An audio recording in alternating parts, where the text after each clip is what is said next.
Depression അത് ബാധിക്കുന്ന മനുഷ്യനെ മാത്രമല്ല അവരെ ചുറ്റിപ്പറ്റിയുള്ള ഓരോ പുൽക്കൊടിയെ പോലും അത് അഫക്റ്റ് ചെയ്യും എന്നുള്ളതിന്റെ ഒരു ഉത്തമ ഉദാഹരണമാണ് എൻ്റെ ഈ ഗാർഡൻ. ഭയങ്കര മനോഹരമായിട്ട് ഞാൻ കീപ്പ് ചെയ്തിരുന്ന ഈ ഒരു ഗാർഡനെ ഒരു സമയത്ത് എനിക്ക് തിരിഞ്ഞു നോക്കാൻ പോലും തോന്നാറില്ലായിരുന്നു. ഇന്നത്തെ കാലത്ത് നമ്മൾ വല്ലാതെ ഡിപ്രസ്ഡ് ആണ്, നമുക്കൊന്നും ചെയ്യാൻ തോന്നില്ല, ഒന്നിനും കോൺസെൻട്രേറ്റ് ചെയ്യാൻ പറ്റുന്നില്ല, സങ്കടമാണ് എന്നൊക്കെ നമ്മൾ ഒരാളോട് പറയുമ്പോൾ പിന്നെ പണിയെടുക്കാൻ കഴിയാത്തതിന്റെ മടിയാണ്, അല്ലെങ്കിൽ ചുമ്മാ ഇരിക്കാൻ വേണ്ടിയിട്ടാണ്, അല്ലെങ്കിൽ എന്തെങ്കിലുമൊക്കെ ഇങ്ങനെയുള്ള ന്യായങ്ങൾ പറയുന്ന ഒരുപാട് ആൾക്കാരുണ്ട്.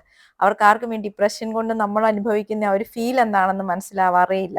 ഒരുപാട് ഇഷ്ടപ്പെട്ട് ഞാൻ ചെയ്തിട്ടുണ്ടായിരുന്ന പല കാര്യങ്ങളും ചെയ്യാൻ പറ്റാതെ സങ്കടപ്പെട്ട് ഉറങ്ങാൻ പറ്റാതെ രാത്രി 2 മണിക്കൊക്കെ എണീറ്റിരുന്ന് കരയുന്ന കാര്യം പറയുമ്പോൾ പോലും ചിരിയോടെ കേട്ടോണ്ടിരിക്കുന്ന പല മനുഷ്യരും എനിക്ക് ചുറ്റും ഉണ്ടായിട്ടുണ്ട്. എന്നാൽ വേറെ ചില മനുഷ്യര് മൈലുകൾക്കപ്പുറത്ത് നിന്നും ഈ പാതിരാത്രിയിൽ ഞാൻ കരഞ്ഞു കൂവിയിരിക്കുമ്പോൾ ചെറിയ ചെറിയ സാന്ത്വന വാക്കുകളും ഒക്കെ ആയിട്ട് എൻ്റെ കൂട്ടത്തിൽ ഇങ്ങനെ ഇരുന്നിട്ടുമുണ്ട്. സങ്കടം കൊണ്ട് ചങ്കിൽ ഇങ്ങനെ കനമൊക്കെ നിറഞ്ഞ് കഴുത്തിൽ ആരോ കുത്തിപ്പിടിച്ചിരിക്കുന്ന പോലത്തെയൊക്കെ ഫീൽ വരൂലേ? അങ്ങനെ ഫീൽ വരുമ്പോൾ എന്തുകൊണ്ടാണ് എനിക്ക് ഇത്രയും സങ്കടം, എന്തിനാണ് ഇങ്ങനെ സങ്കടം എന്ന് നമ്മൾ ചിന്തിച്ചു കഴിഞ്ഞാൽ അതിനൊരു കാരണം കണ്ടുപിടിക്കാൻ പോലും പറ്റാറുണ്ടാവില്ല. ഞാൻ ഒരുപാട് സംസാരിക്കാൻ ഇഷ്ടപ്പെടുന്ന, സംസാരിക്കാൻ ആഗ്രഹിക്കുന്ന ഒരാളാണ്. വർക്ക് ചെയ്തുകൊണ്ടിരുന്ന സമയത്ത് വർക്ക് പ്ലേസിലായാലും ഹോസ്റ്റലിലായാലും എനിക്ക് കൂട്ടുകാരൊക്കെ ഒരുപാടുണ്ടായിരുന്നു. നമ്മൾ എന്തെങ്കിലും ഒരു ബുദ്ധിമുട്ട് വരുവാണെങ്കിൽ അപ്പൊ തന്നെ കൂട്ടുകാരും ഒക്കെ ആയിട്ട് സംസാരിച്ച് അല്ലെങ്കിൽ നമ്മൾ ജസ്റ്റ് ഒന്ന് പുറത്തൊക്കെ പോയി വരുമ്പോഴേക്കും ഒന്ന് ഓക്കെ ആയി വരാറുള്ളതാണ്. പക്ഷെ ജോലിയൊക്കെ നിർത്തി നാട്ടിൽ വന്നു കഴിഞ്ഞപ്പം എല്ലാവരും സ്കൂളിലും പോയി ജോലിക്കൊക്കെ പോയി കഴിഞ്ഞാൽ നമ്മൾ അങ്ങോട്ട് ഒരു ഒറ്റപ്പെട്ട ഒരു ഫീലാണ്. പിന്നെ ആവശ്യമില്ലാത്ത ചിന്തകളായി, അതിങ്ങനെ പെരുപ്പിച്ച് പെരുപ്പിച്ച് ഓരോരോ പ്രശ്നങ്ങളിലേക്ക് പോക്കായി.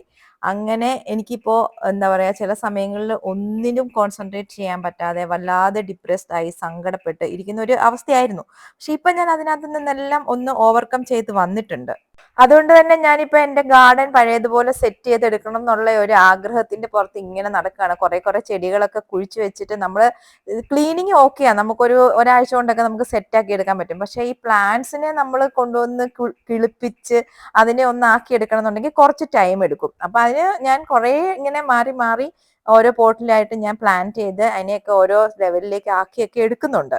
ആദ്യം ഞാൻ കുറേ പ്ലാന്റ്സ് ഞാൻ ഇങ്ങനെ നഴ്സറിയിലൊക്കെ പോയി വാങ്ങിയിട്ടുണ്ടായിരുന്നു. അപ്പൊ ഇതെല്ലാം പോയി കഴിഞ്ഞപ്പോൾ ശരിക്കും പറഞ്ഞാൽ കുറേ പൈസ നമുക്ക് വേസ്റ്റ് ആയി. കാരണം ഇതെല്ലാം അങ്ങ് കരിഞ്ഞു പോയില്ല. അപ്പൊ ഇത്തവണ ഞാൻ അങ്ങനെയല്ല, കുറെ പ്ലാന്റ്സിനെയൊക്കെ ഞാൻ മറ്റുള്ളവരുടെയൊക്കെ വീട്ടിൽ നിന്നൊക്കെ ചോദിച്ച്, ഇപ്പൊ വഴി കൂടെയൊക്കെ നടക്കുമ്പോൾ ആരുടെയെങ്കിലും വീട്ടിൽ ചെടി ഉണ്ടെങ്കിൽ ഒരു കമ്പ് തരാമോ എന്നൊക്കെ ചോദിച്ച് വാങ്ങിച്ചു കൊണ്ടുവന്നാണ് ഇങ്ങനെ കുഴിച്ചു വെച്ച് എല്ലാം കിളിപ്പിച്ചെടുത്തോണ്ടിരിക്കുന്നത്. ഈ സമയത്തിനിടയ്ക്ക് കുറച്ച് ഗ്രോ ബാഗ് ഒക്കെ വെച്ചിട്ട് കുറച്ച് അച്ചിങ്ങ പയറൊക്കെ നട്ട് കിളിപ്പിച്ച് നമ്മൾ അതിന്റെ വിളവൊക്കെ എടുത്തിട്ടുണ്ടായിരുന്നു. അതിന്റെ ഷോർട്സ് ഒക്കെ ഞാൻ ഇട്ടിട്ടുണ്ടായിരുന്നു. കഴിഞ്ഞ വീഡിയോയിൽ നിന്ന് ഏകദേശം 3-4 മാസം കഴിഞ്ഞിട്ട് എടുത്തിട്ടുള്ളതാണ് ഇപ്പോഴത്തെ ഈ ഒരു വീഡിയോ. ഈ ഒരു സമയം കൊണ്ട് നമ്മൾ കുറെ എന്താ പറയാ പോട്ട്സ് ഒക്കെ നിറയ്ക്കുകയും അതിനകത്തൊക്കെ ചെടികളൊക്കെ വെച്ച് പിടിപ്പിച്ചെടുക്കുകയും ചെയ്തിട്ടുണ്ട്.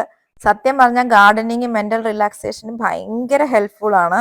ഈ പ്ലാന്റ്സ് ഒക്കെ കിളുത്ത് വന്നു കഴിയുമ്പോഴേക്കും നമുക്ക് ഭയങ്കര ഒരു സന്തോഷവും ഫീൽ ചെയ്യും. പിന്നെ എനിക്ക് ഏറ്റവും കൂടുതൽ ഇങ്ങനെ മെന്റൽ റിലാക്സേഷൻ ഇഷ്ടമുള്ള ഒരു സംഭവം എന്ന് പറഞ്ഞു കഴിഞ്ഞാൽ അലമാര അടുക്കി വെക്കുക എന്നുള്ളതാണ്. അലമാരക്കകത്തിരിക്കുന്ന സാധനങ്ങളെല്ലാം വലിച്ചു താഴെ ഇട്ടിട്ട് അതൊക്കെ അടുക്കി വെക്കുമ്പോൾ അതൊന്ന് കണ്ടു കഴിയുമ്പോഴേക്കും എനിക്ക് ഭയങ്കര സന്തോഷമാണ്.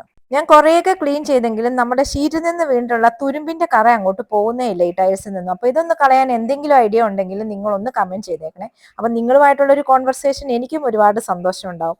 അപ്പൊ ഈ വീഡിയോ ഇഷ്ടപ്പെട്ടുണ്ടെങ്കിൽ ലൈക്ക് ചെയ്യാനും കമന്റ് ചെയ്യാനും മറക്കരുത്. പുതിയ അപ്ഡേഷനുമായിട്ട് ഞാൻ വീണ്ടും വരുന്നതാണ്. അപ്പോൾ താങ്ക് യു ഫോർ വാച്ചിങ്.